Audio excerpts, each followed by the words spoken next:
आधी हकीकत आधा फसाना। अब ये तो कहानियां हैं जो दुनिया के सबसे रहस्यमयी शिव मंदिर के बारे में कही सुनाई जाती हैं युगों से, लेकिन ये कथाएं तो दिन की हैं। मंदिर का दिन एक हिस्सा है तो रात का किस्सा और ज्यादा रहस्यमयी है। वो किस्सा जो किंवदंतियों को सच साबित कर देगा, जो ये साबित कर देगा कि मंदिर को भूतों ने बनाया था, भगवान शिव के गणों ने, भस्मधारी भोले के दूतों ने। रात का वो किस्सा सुनना चाहेंगे तो सुन लीजिए। इसके अंदर एक ककनमठ से जॉइंट है, इसकी सुरंग अभी जो निर्माण किया है तो इसमें खुदाई की थी तो उसमें निकली है, ये सुरंग निकली है। इसके अंदर एक चक्का है, वो घूमता नहीं है, मंदिर के नीचे लगा हुआ है। इसको घुमाओगे तो और रास्ता अंदर खुल जाएगा। रात को भूतों का वास होता है।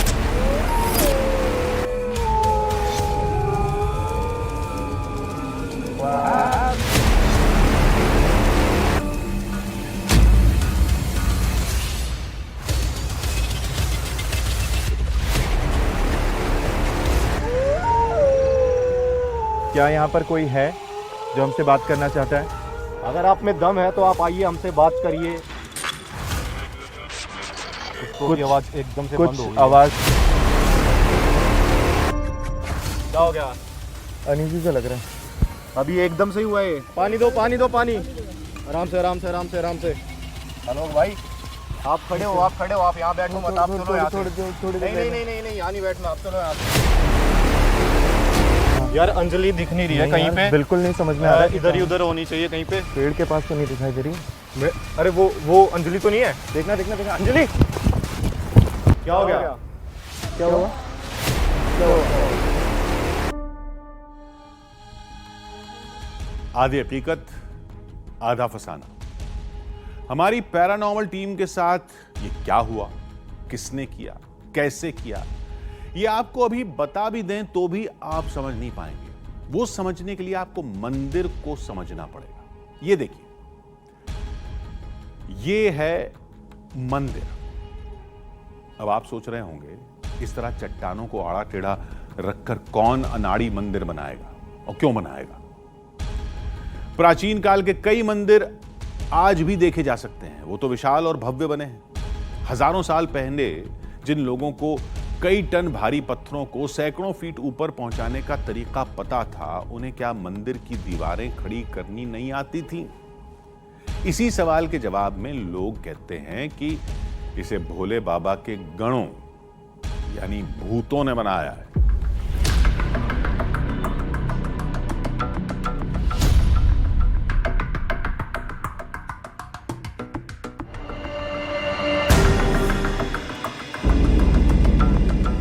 मध्य प्रदेश के मुरैना जिले के वीराने में खड़ा एक विशाल मंदिर सदियों से सिद्धियों, सवालों, चमत्कारों और रहस्यों से घिरा, जहां दिन में इंसानी कदम भटक कर पहुंच भी जाएं, लेकिन रात में परिंदा भी पर नहीं मारता, क्योंकि रात होते ही यहां फैला खौफ सांसें लेने लगता है। मुर्दा रातों की कहानियां जिंदा हो जाती हैं।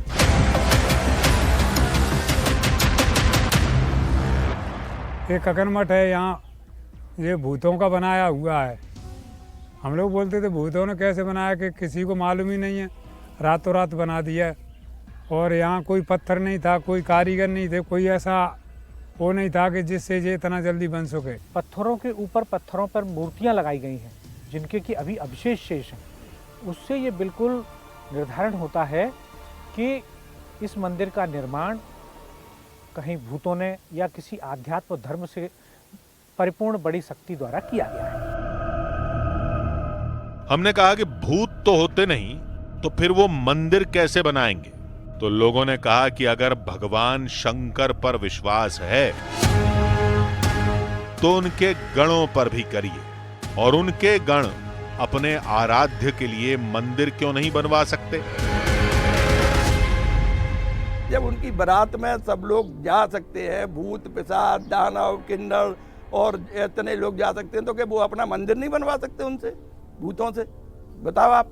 जो चीज़ें मनुष्य नहीं निर्माण कर सकता और जो बिना चूना या पत्थर या किसी जोड़ के इतने भारी कई कुंटलों के पत्थर और लगभग 115 से 20 फुट ऊंचाई तक लगा के बिना सहारे के बनाना कुछ मिरेकिल जैसा है और एक मानव बुद्धि को, चिंतक को बाध्य करता है कि ये कैसे हुआ होगा।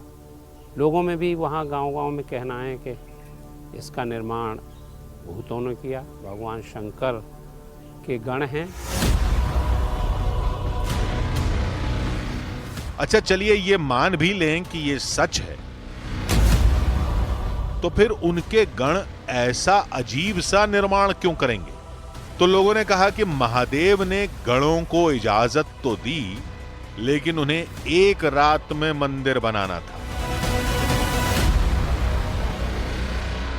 जब मंदिर का निर्माण एक रात में ही हो रहा था और भूत इस निर्माण कर रहे थे, अचानक सुबह होती है, सुबह के जैसे ही पहर लगता है तो स्त्री दिखी है, बर्तन की आवाज़ आई, पर सुबह हो गई थी और भूत के पास चला गया था, आधा अधूरा बन के तैयार रह गया था ये।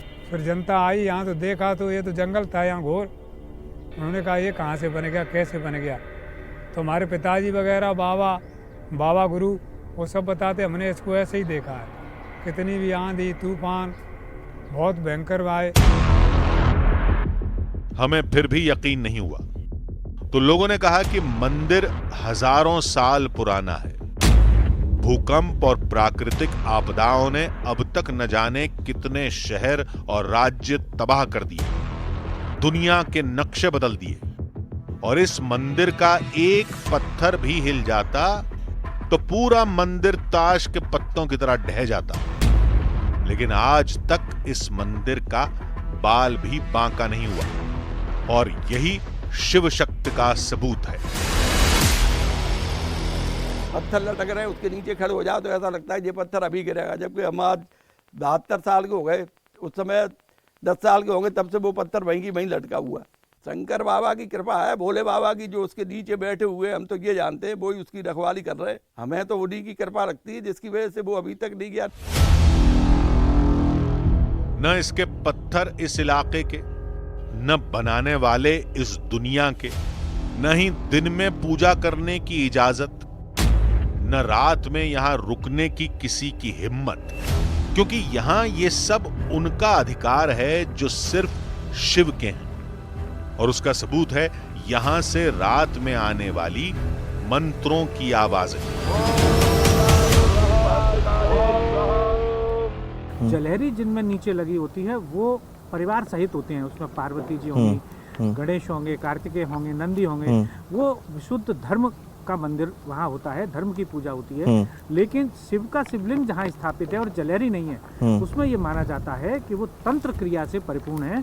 कि रात को कोई बास नहीं रुकता, यहाँ पर रुकता नहीं, रात को भूतों का बास होता है। 5 के बाद मंदिर बंद हो जाते हैं, किसी को प्रवेश की आज्ञा नहीं रहती। कोई भी जैसे कि कोई भी टूरिस्ट आता है या देखने आता है तो मना कर देते हैं। लोगों का कहना था कि यहाँ रात में शिव के गण इकट्ठा होते हैं, महादेव का ध्यान तंत्र और मंत्र से करते हैं, तब उन्हें सुना और देखा भी जा सकता है। हमने लोगों से कहा कि ये शरारती तत्वों का काम होगा, तो लोगों ने कहा आप खुद रुक कर देख लीजिए।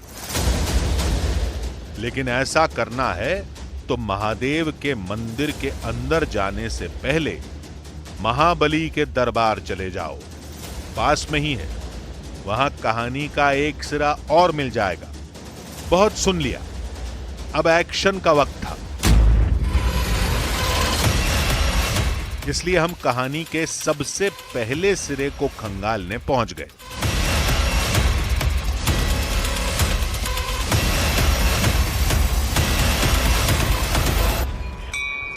ककनवट मंदिर के रास्ते पर हम हैं और देखिए कि एक विशाल मूर्ति बजरंग बली की यहाँ पर है और पंडित जी हमारे साथ यहाँ पर है। पंडित जी, इस मूर्ति के बारे में कहा जाता है कि ये स्वयंभू मूर्ति है, क्या है इतिहास यहाँ का? ये 11वीं शताब्दी से बताते हैं अपन लोग कि 11वीं शताब्दी का, ये 11वीं शताब्दी से भी पता नहीं है। तुलसीदास जी की ये प्रतिष्ठा कराई हुई है और ये मूर्ति यहीं निकली हुई है जी। और इसके अंदर एक ककनमठ से जॉइंट है इसकी सुरंग, जो इसके अंदर ही अंदर सुरंग है। अभी जो निर्माण किया है तो इसने खुदाई की थी तो उसमें निकली है, ये सुरंग निकली है। बिल्कुल एक सुरंग बता रहे हैं कि जो ककनमठ जाता है यहां से होकर, तो अपने आप में एक कनेक्शन जुड़ता है हनुमान जी का और शिव भगवान का। लोगों का दावा था कि बजरंग बली के धाम में सुरंग का रास्ता बंद कर दिया गया था। उधर ककनमठ में आज भी एक दरवाजा है, लेकिन आज तक कोई उसे खोल नहीं पाया। इसके अंदर एक चक्का है, वो घूमता नहीं है, मंदिर के नीचे लगा हुआ है। इसको घुमाओगे तो और रास्ता अंदर खुल जाएगा, अंदर से रास्ता निकलेंगी। आज तक कई लोगों ने घुमाने की कोशिश की है, घूम नहीं पाया। ककनमठ और महाबली के धाम को जोड़ने के लिए सुरंग क्यों और किसने बनाई, ये कोई नहीं जानता। हमने सोचा कि हम सुरंग तलाशेंगे, शायद सुरंग के अंदर ही ये सारा रहस्य खुल जाए, शायद रात में रुकने की जरूरत ही न पड़े। लेकिन उससे पहले हमने ककनमठ के हर हिस्से को दावों से नहीं बल्कि अपनी आंखों से देखना और समझना शुरू किया। इसी खोज में हमें मंदिर को लेकर एक अलग ही कहानी पता चली। ककनमठ मंदिर की दो कहानियां हैं। एक वो कहानी जिसके बारे में कहा जाता है कि भूतों ने इस मंदिर को बनाया, और दूसरी कहानी जिसके बारे में यहाँ के पुरातत्व विभाग ने लिखा हुआ है कि ये मंदिर का जो शिखर है लगभग 100 फीट ऊंचा है, जो अब जीर्ण शीर्ण है। अब इस मंदिर की कहानी, जो इतिहास के बारे में कहा जाता है कि मंदिर का नाम रानी ककनमती के नाम पर जाना जाता है, जो संभवतः कच्छप घात शासक कीर्तिराज की रानी थी, जिसके आदेश पर ही इस मंदिर का निर्माण 11वीं सदी में किया गया। यानी कि 11वीं सदी में ककनवती जो थी वो शिव भक्त थी और उनकी इच्छा थी कि एक शिव मंदिर निर्माण किया जाए, तो राजा ने उनके लिए उनके आदेश पर इस शिव मंदिर का निर्माण किया। एक दावा लोगों का था और दूसरा दावा सरकारी, लेकिन मंदिर की संरचना दोनों दावों पर सवाल खड़े करती है। ये मंदिर आपको बाहरी तौर से जितना खूबसूरत दिखता है, उतना ही अंदर से ये डराता भी है। जिसकी तस्वीरें आप देखिए, कैसे यहाँ के जो पत्थर हैं वो लटके हुए आपको दिखाई देंगे। देखिए ये पत्थर आपको जो ऊपर दिखाई दे रहे हैं ना, ऐसे एक के ऊपर एक, ऐसे लग रहा है कि बस थोड़ी ही देर में ये पत्थर यहाँ से नीचे गिरेंगे और जमीन पर आ जाएंगे। ये अपने आप में एक डरावना दृश्य है जो आप मेरे कैमरे पर देख पा रहे होंगे।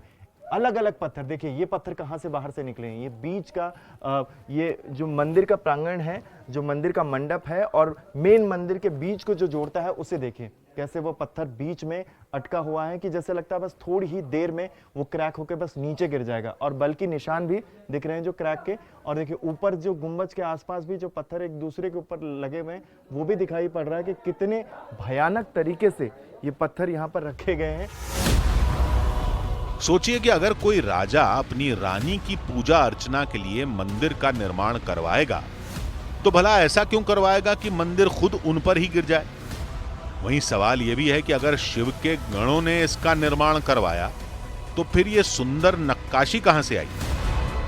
यानी मंदिर का यह हिस्सा किसी राजा और कुशल कारीगर का काम लगता है और ये ऊपर का हिस्सा शिव के गणों का।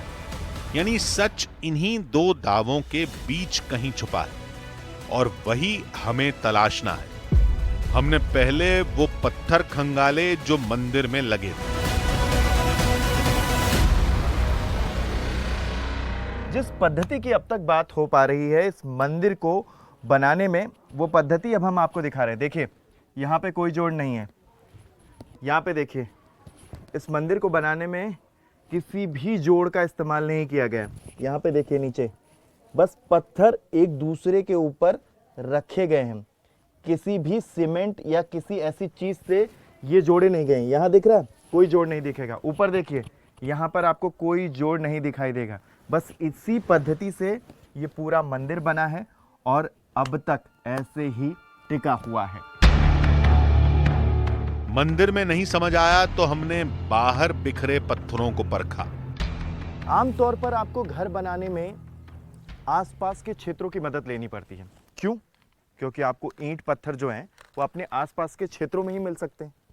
लेकिन कक्कन मठ के मंदिर के निर्माण में जिन पत्थरों का इस्तेमाल किया गया है, लोग बताते हैं कि ऐसे पत्थर यहाँ पर मिलते ही नहीं हैं। अब जैसे इन पत्थरों को देखिए, ये पत्थर इस क्षेत्र में मिलते ही नहीं। पुराने ज़माने में किले और मंदिरों को बनाने के लिए ना एक ब्लॉक सिस्टम का उपयोग होता था कि एक बड़ा पत्थर, उसमें एक छोटा सा छेद किया जाता था जिसमें छोटे पत्थर को अटकाया जाता था। तो ऐसे वो पत्थर ऊपर ऊपर ऊपर ऊपर पहुंच जाता था और उससे मजबूती होती थी, जैसे एक दूसरे में पत्थर जुड़े होते थे। लेकिन जिसकी तलाश अभी मुझे है ना, वो ये थी कि क्या कोई ऐसा यहाँ पर भी ब्लॉकिंग सिस्टम का उपयोग किया गया था जिसकी वजह से ये मंदिर खड़ा हुआ। लेकिन अभी इतनी तलाश के बाद मुझे ऐसा कोई पत्थर यहाँ पर नहीं मिला। ऐसे समझ नहीं आएगा। हमने सोचा कि मंदिर की बनावट जैसी है, ठीक वैसा ही स्ट्रक्चर बनाकर लोगों के दावों को टेस्ट करते हैं। पहले हमने उन्हीं चट्टानों के टुकड़े इकट्ठा किए जिनसे मंदिर बना था।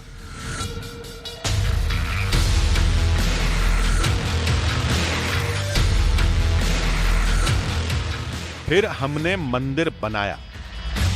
अब वक्त था उन्हें टेस्ट करने का। नीचे का बेस है ना, ऊपर की कोशिश करते हैं।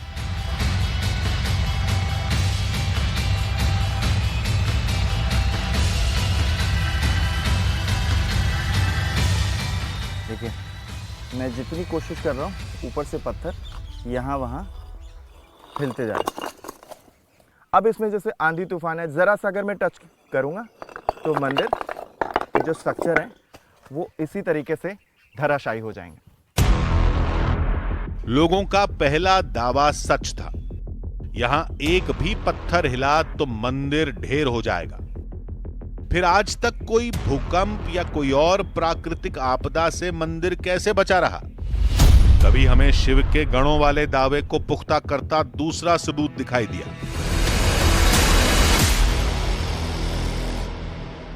कक्कन मठ के मंदिर के प्रांगण में सिर्फ शिव मंदिर ही अधूरा नहीं है, बल्कि एक ऐसी और जगह है जो कि अधूरी है, यानी कि ये नंदी का मंडप।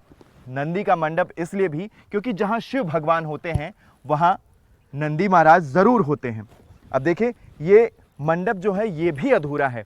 इसको बनना था पूरी तरीके से, लेकिन जब मंदिर ही अधूरा रह गया सुबह होते ही, जैसा कि लोग बताते हैं, हम इस पर कितना विश्वास करें हमें अब तक क्लियर नहीं हो पा रहा है। लेकिन असलियत यही है कि यहाँ पर एक नंदी का मंडप बनना था जो कि अधूरा रह गया। यहाँ पर नंदी भगवान की स्थापना होनी थी और वो भी अधूरी रह गई क्योंकि मंदिर ही अधूरा रह गया। शिव भगवान की स्थापना हुई, शिवलिंग की स्थापना हुई, मंडप बना, लेकिन नंदी स्थापित नहीं किए गए। जैसे कोई अधूरा काम छोड़कर भाग गया, जैसा शिव के गणों वाली कहानी में बताया गया था। तो क्या लोगों की बात सच है? इस संभावना को प्रबल किया वहां मिले एक और सबूत ने। कक्कन मठ मंदिर में सबसे आश्चर्य करने वाली बात यह है कि यहाँ पर एक चक्र है। इस चक्र को जो आप देख रहे हैं, ये चक्र बहुत ही पौराणिक बताया जाता है। कहा जाता है कि पहले ये चक्र घूमता था और इस चक्र के घूमने से ही दरवाजा है वो खुलता था। आप देख सकते हैं कि बहुत ही अच्छी तरीके से इसकी नक्काशी की गई है और ये चक्र आप देख सकते हैं कि एक बेस पर है जो पहले घूमता था, ऐसे लोग यहाँ के बताते हैं। लेकिन अब ये चक्र काम नहीं करता है, जिसकी वजह से अब इसे जो मंदिर की सीढ़ियां हैं उससे ढक दिया गया है। वो चक्र हमसे भी नहीं घूमा, लेकिन वो मौजूद था, ठीक वैसा जैसा लोगों ने कहा था, यानी एक और सबूत। अब बारी थी शिवलिंग को देखने की।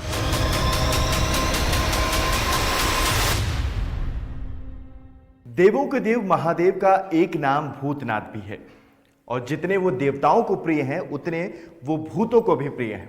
मुरैना के कक्कन मठ मंदिर की ये जो कहानी है कि इस मंदिर को भूतों ने बनाया, तो भूतों ने जब इस मंदिर को बनाया तो भूतों ने इस शिवलिंग की भी स्थापना की होगी और ये वही शिवलिंग है कक्कन मठ का, जिसके बारे में कहा जाता है कि भूतों ने एक दिन में इस मंदिर का निर्माण किया था। पुराणों में कहानियां हैं कि भगवान शिव की शादी में देवताओं के साथ साथ में भूत, प्रेत और न जाने कितने गण जो भगवान शिव के थे वो भी गए थे।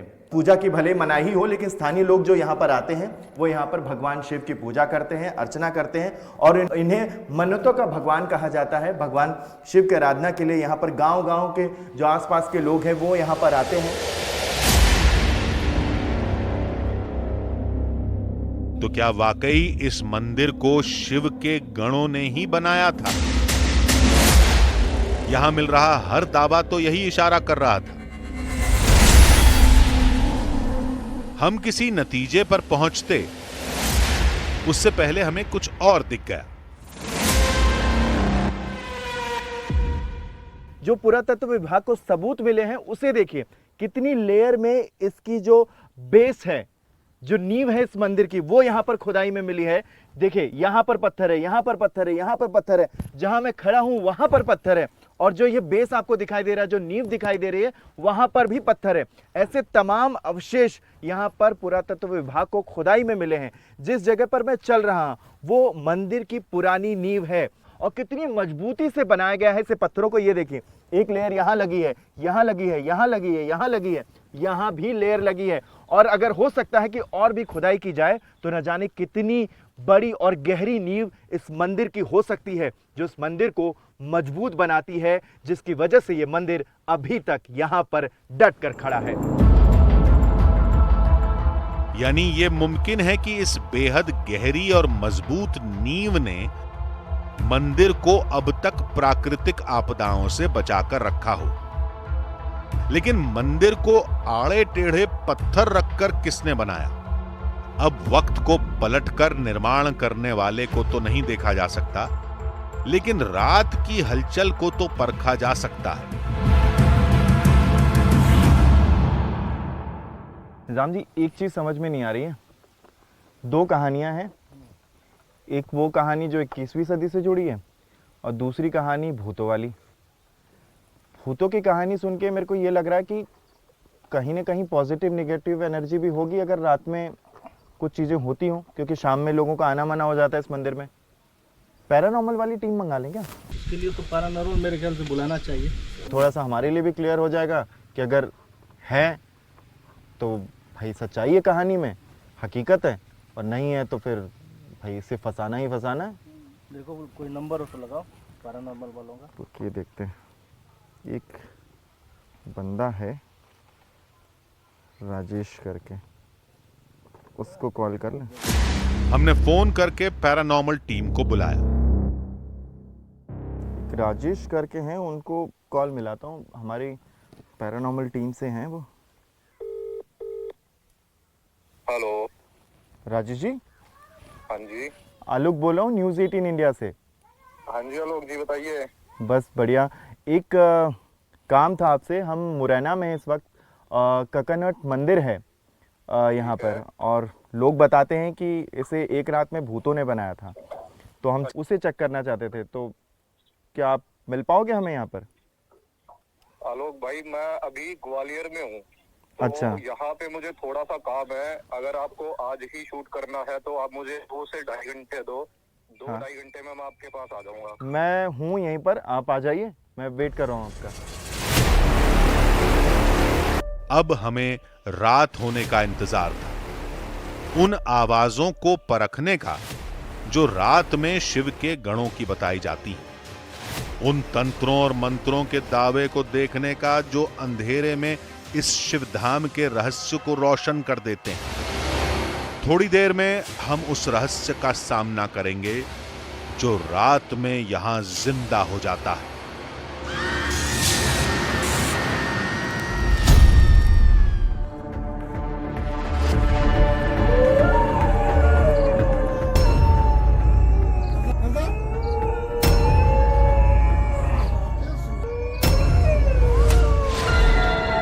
यार अंजलि दिख नहीं रही है कहीं पे। बिल्कुल नहीं समझ में आ रहा है। इधर ही उधर होनी चाहिए कहीं पे। पेड़ के पास तो नहीं दिखाई दे रही। मैं अरे वो अंजलि तो नहीं है? देखना देखना देखना। अंजलि, अंजलि, अंजलि, क्या हो गया? क्या हुआ? क्या हुआ? क्या हुआ? हैं? यहाँ क्या कर रहे हो आप?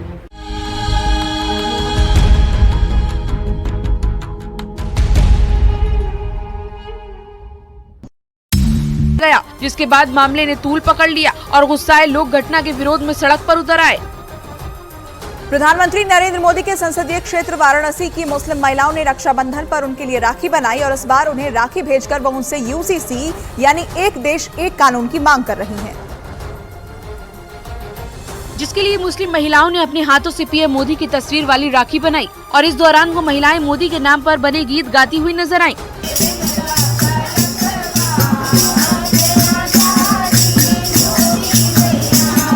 इस दौरान सभी महिलाएं काफी खुश दिखाई दी। उन्होंने यूसीसी यानी समान नागरिक संहिता के नाम की राखी बनाकर प्रधानमंत्री नरेंद्र मोदी को भेजी और एक देश एक कानून की मांग की। इस वर्ष राखी के बदले देश में यूसीसी लागू हो ताकि मुस्लिम महिलाओं के अधिकारों का संरक्षण हो सके। वहां की महिलाओं ने चंद्रयान और आदि विश्वेश्वर के चित्र वाली भी राखी बनाई।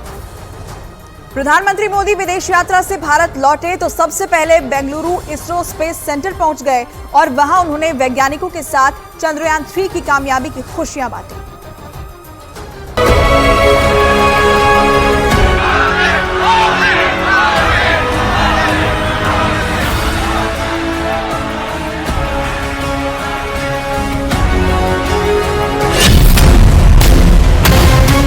प्रधानमंत्री मोदी 4 दिन की विदेश यात्रा से लौटे तो सीधे बेंगलुरु पहुंचे। आमतौर पर विदेश से आने पर प्रधानमंत्री दिल्ली में उतरते हैं, लेकिन इस बार अपने चंद्रवीरों से मिलने की ऐसी बेसब्री थी कि 4 दिन की थका देने वाली यात्रा और घंटों के फ्लाइट के बावजूद पीएम सबसे पहले देश के वैज्ञानिकों और टेक्नीशियनों की उस टीम से मिलने के लिए बेंगलुरु पहुंचे जहां से चंद्र विजय की ऐतिहासिक कहानी लिखी गई। पीएम जैसे ही इसरो चीफ से मिले, चंद्रमा पर फतह हासिल करने वाले वैज्ञानिकों से मिले, अपनी भावनाओं को, अपनी खुशी को रोक नहीं सके। उन्होंने इसरो चीफ की पीठ थपथपाई, उनकी टीम के वैज्ञानिकों को गले लगा लिया। अपनी खुशी को वो ऐसे बयां कर रहे थे जैसे अभी अभी उनकी टीम ने चांद को जीता है और उनका मन हर उस शख्स को बिना कहे ही शुक्रिया कह रहा था जिनकी मौजूदगी से हिंदुस्तान ने अंतरिक्ष में कभी न मिटने वाली छाप छोड़ी है। इन्हीं क्षणों का, इन्हीं पलों का प्रधानमंत्री को भी इंतजार था और वैज्ञानिकों को भी। पीएम के साथ साथ इसरो में मौजूद चंद्रयान 3 की पूरी टीम के चेहरे पर जो खुशियां थी वो बयां कर रही थी कि ये क्षण कितना अहम था। और इस मौके पर इसरो चीफ एस सोमनाथ ने पीएम को चंद्रयान 3 मिशन की कामयाबी के बारे में विस्तार से बताया। चंद्रयान 3 से जुड़े मॉडल्स दिखाकर पीएम को पूरी जानकारी दी। पीएम ने भी उनसे बीच बीच में सवाल किए और पूरे अभियान को अच्छे से समझने की कोशिश की। एक तरह से पीएम मोदी ने उस पल को एक बार फिर से अपने वैज्ञानिकों के साथ, चंद्रवीरों के साथ जीने की कोशिश की जब भारत ने चंद्रमा पर विजय प्राप्त की और चंद्रयान 3 सफलतापूर्वक चंद्रमा के दक्षिणी ध्रुव पर उतरकर दुनिया में इतिहास रच दिया और दुनिया का पहला देश बना जिसने ये कामयाबी अपने दम पर हासिल की और चंद्रमा के उस हिस्से पर तिरंगा फहराया जहां तक मानव इतिहास में कोई और कभी नहीं पहुंच सका था। और पीएम इसी खुशी को अपने वैज्ञानिकों के साथ बांटने के लिए उत्सुक थे।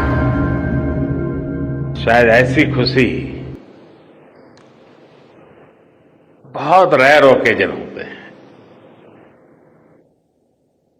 जब तन मन खुशियों से भर गया हो। और व्यक्ति के जीवन में कई बार ऐसी घटनाएं घटती हैं कि वो बेसब्री हावी हो जाती है। इस बार मेरे साथ भी ऐसा ही हुआ है। इतनी बेसब्री,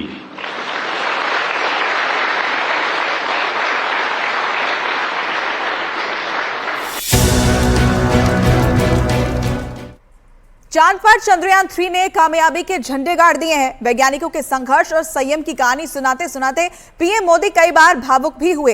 एक टीम लीडर की तरह विज्ञान और अंतरिक्ष में भारत के भविष्य की अवधारणा भी उन्होंने रखी।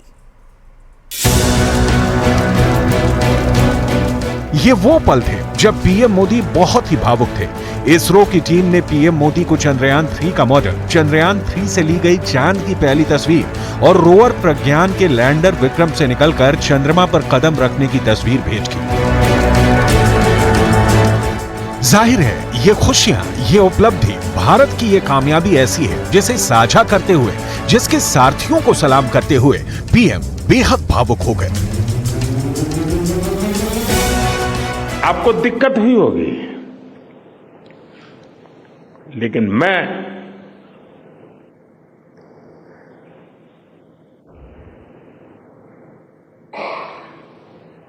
भारत में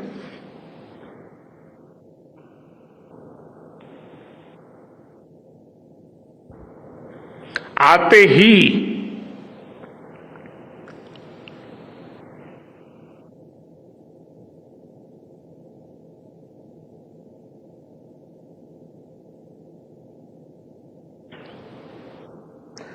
जल्द से जल्द आपके दर्शन करना चाहता था।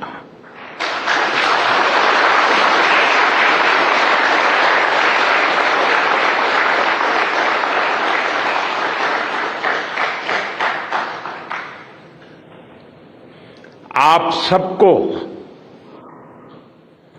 सैल्यूट करना चाहता था।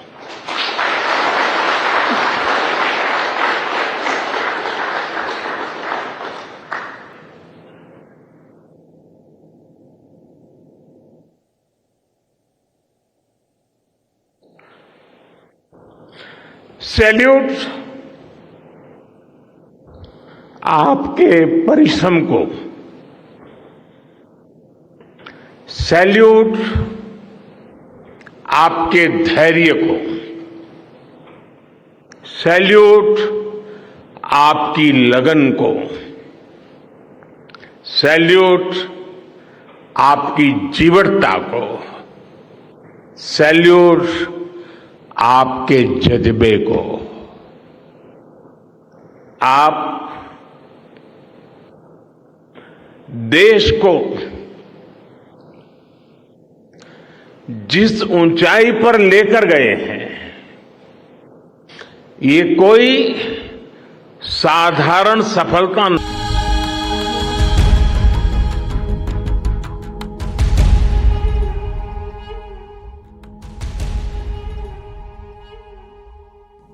आधी हकीकत आधा फसाना।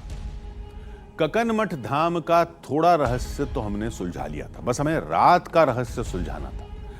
उसकी भी एक थ्योरी हमने बना ली थी। ककनमठ का शिवलिंग तंत्र साधना के लिए काफी अहम माना जाता है। वहां साधु सन्यासी या फिर तांत्रिक तंत्र साधना करते होंगे। जंगल में जलते हवन कुंड और मंत्रों की आवाजें गांव वाले सुनते होंगे। ककनमठ को भूतों ने बनाया, ये कहानी तो पहले चली आ रही थी। तो लोगों ने कहानियों को जोड़कर यह मान लिया होगा कि वहां रात में भूत पूजा करते हैं। अब भला कौन जिगर वाला जंगल में जाकर यह देखने की हिम्मत करता? इसलिए वो कहानियां आज तक चली आ रही।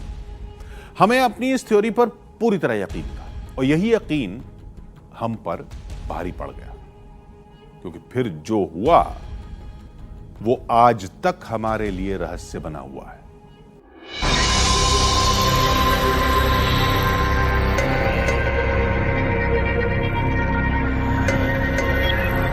ककनमठ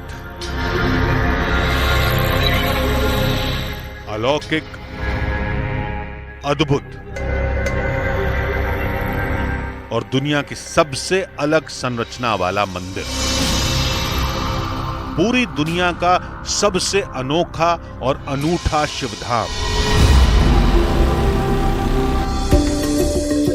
उसकी संरचना और कहानी इसको सबसे अलग कर देती है, लेकिन इसका ये अकेलापन इसको और रहस्यमयी बना देता है। कहते हैं वो रहस्य रात में जिंदा हो जाता है, अपने सबूतों के साथ, जिसे देखने की आज तक किसी ने हिम्मत नहीं की। आज पहली बार आधी हकीकत आधा फसाना की टीम ये हौसला दिखाएगी। आज रात होगी, ये जंगल होगा, ककन मठ होगा, हम होंगे और फिर वो आएंगे। जो दिख गए तो समझो शिव दिख गए। ककन मठ मंदिर के बारे में अगर हम बात करें तो एक सेकंड, गाड़ी आ रही है। अरे ये तो हमारी पैरानॉर्मल टीम है। राजेश, कैसे हो आलोक जी? बस बढ़िया, आप कैसे हो? बहुत दिनों बाद। और अंजलि, तो इसी मंदिर के बारे में हमने आपको बुलाया है। अच्छा अच्छा। ककन मठ मंदिर जो मुरैना में है।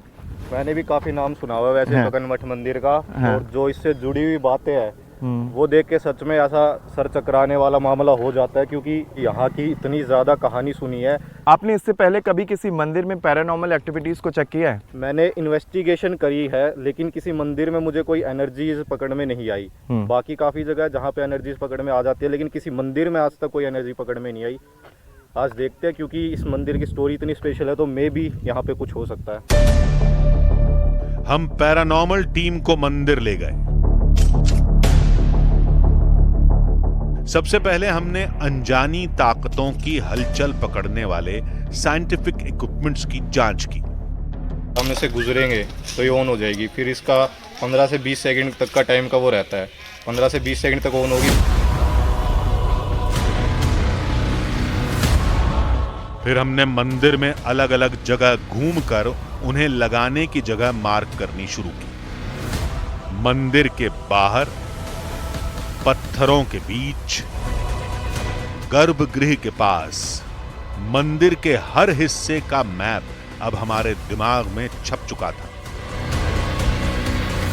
आधी हकीकत आधा फसाना की टीम होगी, साथ में पैरानॉर्मल एक्सपर्ट और उनके साइंटिफिक इक्विपमेंट।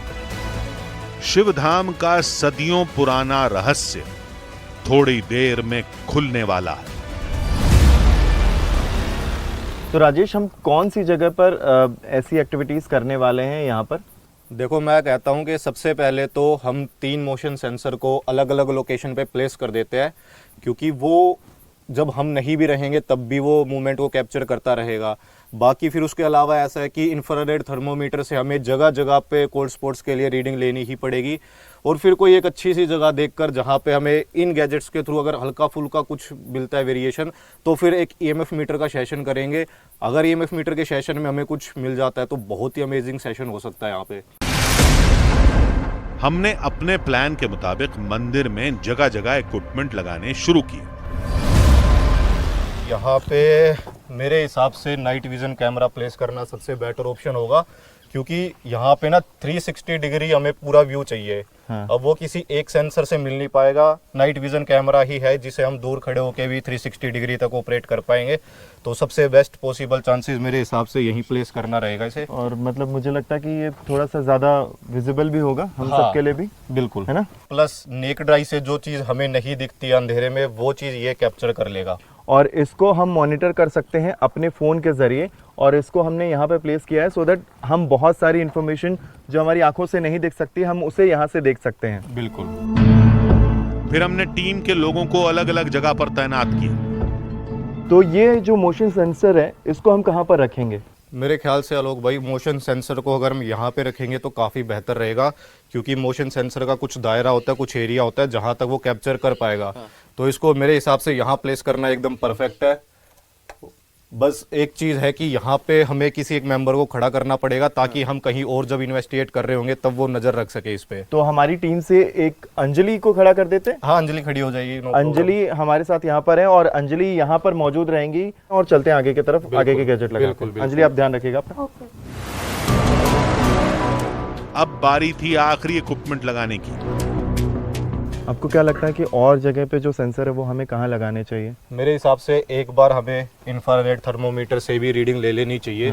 कोल्ड स्पॉट्स अगर मिल जाएंगे, अरे वो लाइट चली गई। मोशन सेंसर में ये देखो, ये देखो, ये देखो, ये देखो, ये देखें, मोशन सेंसर में हलचल हुई है। ये देखें, यहाँ पे मोशन सेंसर जो है उसमें यहाँ पे लाइट जल रही है। और ये सेंसर काम कैसे करता है? जैसे कि आपने बताया था कि कोई आसपास गुजरेगा तभी यहाँ पर बिल्कुल लाइट जलेगी। अगर या तो कोई इसके सामने से इंसान गया हो या कोई जानवर गया हो, अगर इनमें से कोई नहीं है तो जरूर कोई एनर्जी पास हुई है यहाँ से, उसी का मोशन कैप्चर हुआ अभी इसके अंदर। हमें इतनी जल्दी किसी हलचल की उम्मीद नहीं थी। हम काफी देर दिमाग लगाते रहे लेकिन कुछ समझ नहीं आया। जब लाइट जली तब हम वहीं थे और हमने किसी को लाइट के सामने से गुजरते हुए भी नहीं देखा। शायद कोई बड़ा कीड़ा रहा होगा। हम शक को हवा में उड़ाकर आगे बढ़ चले। हम अलग अलग जगहों पर जांच कर रहे थे। टहलते टहलते हम मंदिर के एक कोने में पहुंचे। वहां हमें एक अजीब सी गंध और सीने में दबाव का एहसास हुआ। कुछ समझ नहीं आया तो हमने वहां जांच करने का फैसला किया। यहाँ पे जो टेम्परेचर है वो कम हो रहा है। हाँ, कंपैरेटिवली यहाँ पे थोड़ा सा कम है। अंदर जब हमने देखा था तब 24-25 डिग्री चल रहा था टेम्परेचर, यहाँ पे 18-19 के करीब भी जा रहा है। इसका मतलब क्या होता है? मतलब कोल्ड स्पॉट वो होता है जहाँ पे एकदम से काफी ज्यादा टेम्परेचर ड्रॉप हो, बट यहाँ पे एक वैलिड रीजन है क्योंकि यहाँ पे जो मिट्टी है वो गीली है, तो गीली मिट्टी की वजह से इसमें टेम्परेचर ड्रॉप आ रहा है। बाकी वैसी कोई कोल्ड स्पॉट वाली बात नहीं है। एक बारी हम अपना कोई और गैजेट यहाँ पर लगा के देखें। चलिए पूछ लेते हैं कोई सवाल। यहाँ पे देखिए, अब हमने यहाँ पे मीटर लगा दिया है और अब सवाल आप पूछेंगे। अभी एकदम मीटर ब्लैंक है, अभी कोई एनर्जी नहीं है, कोई भी डिस्टरबेंस नहीं है। तभी कुछ ऐसा हुआ जिसके लिए हम तैयार नहीं थे। आलोक, अगर आपको आवाज सुनाई दे रही हो, सुन पा रहे हो आप? जंगली कुत्तों की आवाज है। जैसा मैं आपको थोड़ी देर पहले बता भी रहा था कि जंगल का एरिया, जंगली जानवर यहाँ पे काफी है, तो कितनी जोर से पूरा के पूरे झुंड की आवाज आ रही है यहाँ पे। और अगर आपने एक चीज नोटिस करी हो, जैसे ही हमने यहाँ पे ईएमएफ मीटर रखा वैसे ही वो आवाज आनी शुरू हुई है। राजेश ने कहा कि अब वो कुछ ऐसा करने जा रहे हैं जिसे पैरानॉर्मल की दुनिया में मौत को बुलाना कहते हैं, जिसे कोई नहीं करता, लेकिन जांच तेज करनी है तो ये खतरा उठाना पड़ेगा। कई बार क्या होता है, एनर्जीज नॉर्मल भाषा में अगर हम नॉर्मल प्यार से सवाल पूछते हैं तो वो जवाब नहीं देती, अगर हम उसको प्रोवोक करते हैं तो वो ज्यादा रिएक्ट करती है। क्या यहाँ पर कोई है जो हमसे बात करना चाहता है? अगर आप में दम है तो आप आइए, हमसे बात करिए। अगर आप में दम है तो आप हमें जवाब दे के दिखाइए, वरना हम यही मानेंगे कि आप में दम नहीं है, आप डरपोक हो। देख लीजिए, डरपोक हो तो मत आइए, अगर दम है तो आगे आओ, सवाल का जवाब दो, बात करो हमसे। कुत्तों की आवाज एकदम से बंद हो गई है। आवाज यहाँ पर नहीं है, तो हमें लगता है कि यहाँ से अब हमें और चलना चाहिए। और कहीं चल के देखते हैं, यहाँ पे कोई भी एनर्जी का सोर्स नहीं है। जंगली कुत्तों की आवाजें एकदम से बंद हो गईं। वहां अजीब सा सन्नाटा पसर गया, जैसे सब सहम गए हों। न जाने क्या होने वाला था। यह हमारी पहली पड़ताल नहीं थी, लेकिन पहली बार दिल की धड़कनें साथ छोड़ रही थी। फिर भी हमने हिम्मत करके राजेश का साथ छोड़ा और अकेले घूमना शुरू किया। आधी हकीकत और आधा फसाना और पैरानॉर्मल टीम अलग अलग घूम रही थी। तभी अचानक फिजा में कुछ आवाजें गूंजने लगी। इस बियाबान में रात में मंत्रों का जाप कौन कर रहा था? क्या ये ताकतों को चुनौती देने का नतीजा था? क्या ये आवाजें इंसानी थीं या कुछ और था जो शिव को पुकार रहा था? वो जिनके खौफ से यहां कोई नहीं आता। कुछ एक आवाज हमें सुनाई पड़ रही है। निजाम भाई, एक देखिए जरा, कुछ लाइट से जल रही है। देखिए, कोई लाइट से जल रही है। चलिए देखते हैं यहाँ पे हो क्या रहा है। कोई बाबा है जो अपनी साधना कर रहे हैं।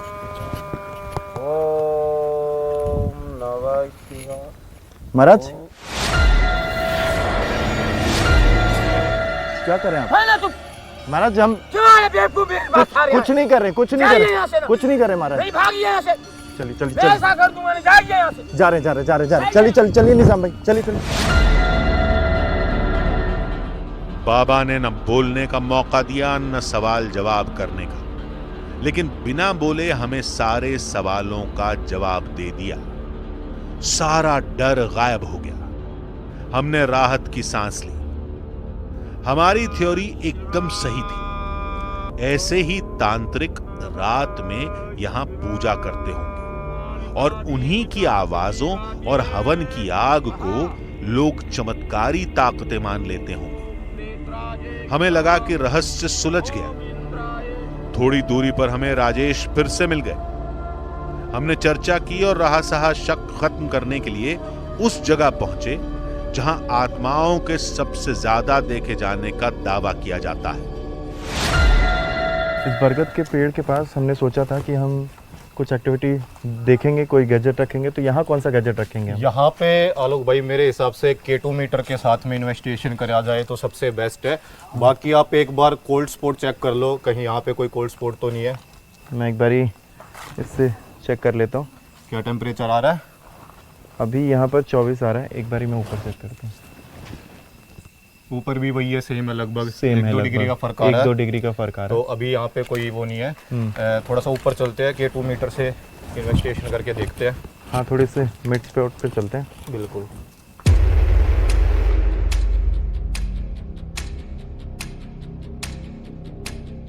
हम आपके लिए किसी प्रकार का कोई खतरा नहीं है। अगर आप हमारे पास आओगे तो हम आपसे कुछ बात कर पाएंगे। ये सामने मैंने एक K2 मीटर रखा है। अगर आप कुछ कर सकते हो इसके साथ में हलचल, तो इसके आसपास आइए, इसको छेड़ के देखिए।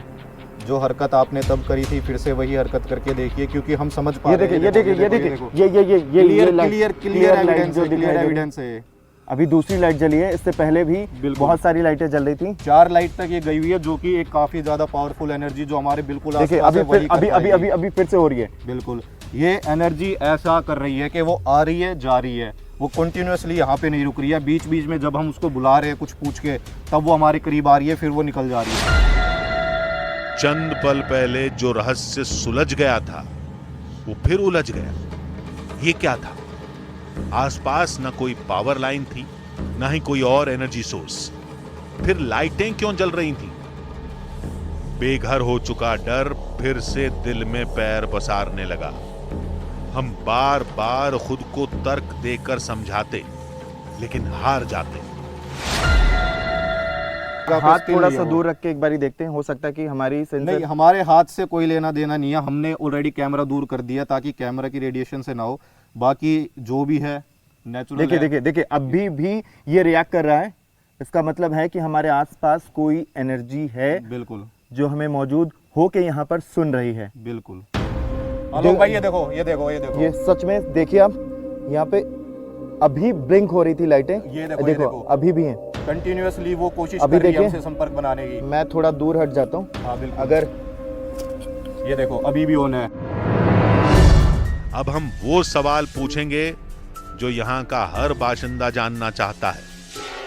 जो ऐसा लोग कहते हैं कि रातों रात ये मंदिर बना दिया गया था, क्या आप उनमें से ही कोई एक हो? अगर ये देख फिर आ गई। अगर आप उनमें से कोई एक हो तो क्या एक बार फिर से आप लाइट दे सकते हो? ये देख एक और लाइट देख रहे हैं आप। ये देखिए, ये लाइट बार बार ब्लिंक हो रही है। तो इसका मतलब ये वही है जो हजारों साल से। ये देखो। इसका मतलब ये है कि यहाँ पे कोई एक ऐसी एनर्जी है जो अब भी यहाँ पर मौजूद है, जो हमसे बात करने की कोशिश कर रही है। क्या यहाँ कोई हाई मैग्नेटिक जोन था या कुछ और, जिसकी वजह से K2 मीटर की लाइटें जल रही थी? अगर मंदिर में कोई अनजान ताकत है तो दूसरी जगह पर भी होगी। हम अपने साथियों की तलाश में चल दिए, शायद उन्हें कोई हरकत दिखी हो। हम वहां पहुंचे जहां अंजलि थी, लेकिन वो वहां नहीं मिली। यार अंजलि दिख नहीं रही है कहीं पे। बिल्कुल नहीं समझ में आ रहा है। इधर ही उधर होनी चाहिए कहीं पे। पेड़ के पास तो नहीं दिखाई दे रही। अरे वो अंजलि तो नहीं है। देखना अंजलि क्या हो गया? क्या हुआ? हैं? यहाँ क्या कर रहे हो आप? वो मैं घूम रही थी इधर ये टोट लेके। पानी लेके आओ भाई, पानी लेके आओ। बैठो बैठो बैठो। पानी पियो एक बार, पानी पियो एक बार, पानी पियो। कुछ ठीक लग रहा है आपको? हुआ क्या था आपके साथ? हैं? चक्कर आ रहे हैं। कैसा लग रहा है अभी? एक काम करते हैं, इनको गाड़ी में, इनको कहीं बिठा दो। हाँ, गाड़ी में बिठा देते हैं, बेहतर होगा। अंजलि चलो, राहुल ले जाएगा, राहुल के साथ भेज देते हैं। राहुल आप जाओ, आप गाड़ी में बैठो आराम से, हम आते हैं थोड़ी देर में। सब कुछ इतनी तेजी से हुआ कि कुछ समझ नहीं आया। अंजलि के साथ क्या हुआ? वो यहां तक कैसे पहुंची? क्या उसे कुछ दिखा था? ये सारे सवाल हम उसकी तबीयत ठीक होने के बाद पूछेंगे, लेकिन तब तक हम दूसरी जगह पर जांच करेंगे। यार अंजलि की तबीयत तो मुझे लगता है कि खराब हो गई अचानक से। यार थोड़ा सा मुझे लग रहा है या तो मौसम की वजह से, उमस की वजह से एकदम से ऐसा हुआ होगा कि चक्कर आ गए होंगे। बाकी कुछ कह नहीं सकते। मोशन सेंसर में हमने उनको छोड़ा था, मिली वो कितनी दूर है, जो भी है वो आपके सामने है। चलें अब देखें और कौन से गैजेट हमारे जहाँ पर हम लगा सकते हैं। इंफ्रारेड थर्मोमीटर से भी एक सेशन कर लेना चाहिए, काफी सही रहेगा। हमें लगा कि कहीं पैरानॉर्मल टीम ही तो हमें बेवकूफ नहीं बना रही है, लेकिन चंद पलों में ही वो हुआ जिसने हमारी सारी प्लानिंग और सारी सोच को ढेर कर दिया। एक बात बताइए कि मतलब कौन सा सही वक्त होता है कि जब हमें ऐसी एनर्जीज महसूस होती हैं? आलोक भाई, वक्त एकदम परफेक्ट है मेरे हिसाब से। रात के 2 से 3 बजे का टाइम सबसे ज़्यादा पावरफुल टाइम माना जाता है स्पिरिट्स के लिए। अभी लगभग 2:30 बज रहे हैं, तो परफेक्ट टाइम है, परफेक्ट प्लेस है। कुछ ऐसी एक्टिविटीज़ हो रही है जिसे हम कह सकते हैं कि कुछ एनर्जीज का काम है। सुन रहे हो ना? यार क्या हो गया? मेरे को थोड़ा सा अनईजी से लग रहा है। हैं? अनईजी से लग रहा है, पता नहीं क्यों अनईजी से लग रहा है। पानी पियो एक बार, पानी पियो। ठीक है, अब क्या हो रहा है? तबीयत खराब हो रही है? मेरे को ना बहुत अनईजी से लग रहा है। सर दर्द वगैरह तो नहीं हो रहा? सांस मुझे लग रहा है कि सांस मिलेगी। कोई बात नहीं, कोई बात नहीं, आप 2 मिनट रेस्ट करो, यहीं पे बैठो। अभी एकदम से ही हुआ है आलोक भाई। खुद को कई बार संभालने की कोशिश की, लेकिन तबीयत बिगड़ती चली गई। निजाम भाई, थोड़ी तबीयत ठीक सांस में दिक्कत हो रही है निजाम भाई। भाई इनको ले चलते हैं अभी यहाँ से। आ जाओ आ जाओ आ जाओ, इनको यहाँ से ले चलो। अभी यहाँ से निकलना पड़ेगा क्योंकि एकदम से इनकी तबीयत खराब हो गई है। एज सुन एज पॉसिबल हमें हॉस्पिटल जाना पड़ेगा। पानी दो, पानी दो, पानी पानी पिलाओ। आराम से आराम से आराम से आराम से आराम से। आलोक भाई, ठीक है तबीयत? आप खड़े हो, आप खड़े हो, आप यहाँ बैठो मत, आप चलो यहाँ से। नहीं नहीं नहीं नहीं, यहाँ नहीं बैठना, आप चलो यहाँ से। खड़े हो जाओ, खड़े हो जाओ, यहाँ नहीं बैठना, आ जाओ आ जाओ यहाँ से। चलो चलो। यहाँ पे वैसे भी ज़्यादा देर रुकना सेफ नहीं है क्योंकि चारों तरफ जंगल है, कोई जंगली जानवर भी आ सकता है। इससे पहले कि कुछ और होता, हमने आलोक को वहां से तुरंत होटल भेज दिया। हमें जितना काम करना था वो मेरे ख्याल से पूरा हो चुका है। तबीयत सबसे पहले नंबर पे प्रायोरिटी रहनी चाहिए हमारी। फटाफट से गाड़ी में बैठो और निकलो यहाँ से। गाड़ी स्टार्ट करो भाई, गाड़ी स्टार्ट करो जल्दी।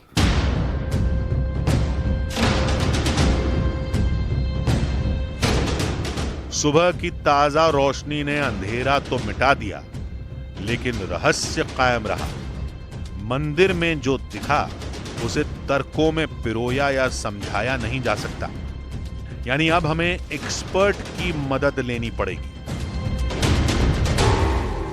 कक्कड़ मठ का जहाँ तक पत्थरों के उसके मटेरियल का सवाल है, उस एरिया में वो पत्थर पाए जाते हैं। उस जगह पर्टिकुलर में नहीं है, थोड़ी सी दूर में मितावली पड़ावली है, वो भी मुरैना ही डिस्ट्रिक्ट में। वहाँ पर ये पत्थर पाए जाते हैं जिस पत्थर से वो बना हुआ है, और उस पत्थर का नाम है सैंडस्टोन। जियोलॉजिकल भूवैज्ञानिक भाषा में उसकी अगर उम्र की बात करें तो वो कैमूर फॉर्मेशंस का है, और वो मिलियंस ऑफ ईयर पहले के पत्थर हैं, आज के नहीं हैं, जिसके द्वारा वो कक्कड़ मठ बनाया गया है। सारे तो नहीं, लेकिन कुछ रहस्य खुल गए थे। भूविज्ञानी ने हमें यह जरूर बता दिया कि मंदिर के न गिरने के पीछे कोई चमत्कार नहीं है, बल्कि उसकी वजह कुछ और है। ये जो एरिया जिसमें कक्कन मठ है, सिहोनिया में बना हुआ है, ये अपना एरिया सील्ड एरिया में है। और भूकंप जो जोन्स बनाए गए हैं इंडिया में, 5 जोन्स में पूरे इंडिया को, भारतवर्ष को डिवाइड किया गया है। तो ये जो कक्कन मठ जहाँ बना हुआ है, मुरैना एरिया, अपना ग्वालियर एरिया सील्ड एरिया में आता है, जोन 2 में आता है। तो जोन 2 एरिया में भूकंप बहुत माइल्ड लेवल के आते हैं कि जिससे कोई भी बिल्डिंग में नुकसान नहीं होगा, कोई मतलब इस तरीके के किसी भी प्रकार के स्ट्रक्चर में बहुत बड़ी हानि नहीं होगी। फिर हमने अंजलि से बात की। कल जब सर वो मोशन सेंसर था, उसके पास आप लोगों ने जो मेरे को खड़ा करके गया, मैं थोड़ी देर खड़ी रही थी वहाँ पे। फिर मैंने वहाँ कोई एक्टिविटी नहीं हुई, तो फिर मैं थोड़ी देर बाद मैंने सोचा कि टॉर्च लेके मैं और कुछ देख लेती हूँ, तो फिर मैं देखने लग गई। तो अचानक ही मैं चल रही थी, तो फिर घबराहट होने लग गई मेरे को। तो फिर मैं बैठ गई और फिर बाद में चक्कर सा आने लग गया। फिर बाद में पता नहीं क्या हुआ, मेरे को याद नहीं है। अंजलि की बातों ने सुलझते धागों में एक नई गांठ लगा दी। कक्कन मठ मंदिर किसी राजा ने बनाया या भगवान शिव के गणों ने, उसे तंत्रों की शक्ति गिरने नहीं देती या उसकी भौगोलिक स्थिति, उसकी सुरंग में रहस्य छुपा है या कोई दबा इतिहास, ये सवाल सदियों से कायम थे और फिलहाल कायम ही रहेंगे। कक्कन मठ के हर हिस्से में बसे अनूठेपन, श्रद्धा और कहानियों के साथ, जो आज भी एक ही बात कहती है। ये स्वयं शंकर जी का ही काम है। ये उन्होंने एक ऐसी यहाँ बना दी कि लोग शंकर भोले के नाम नहीं पुकारेंगे, भूत का बोलेंगे। भूतों ने बनाया।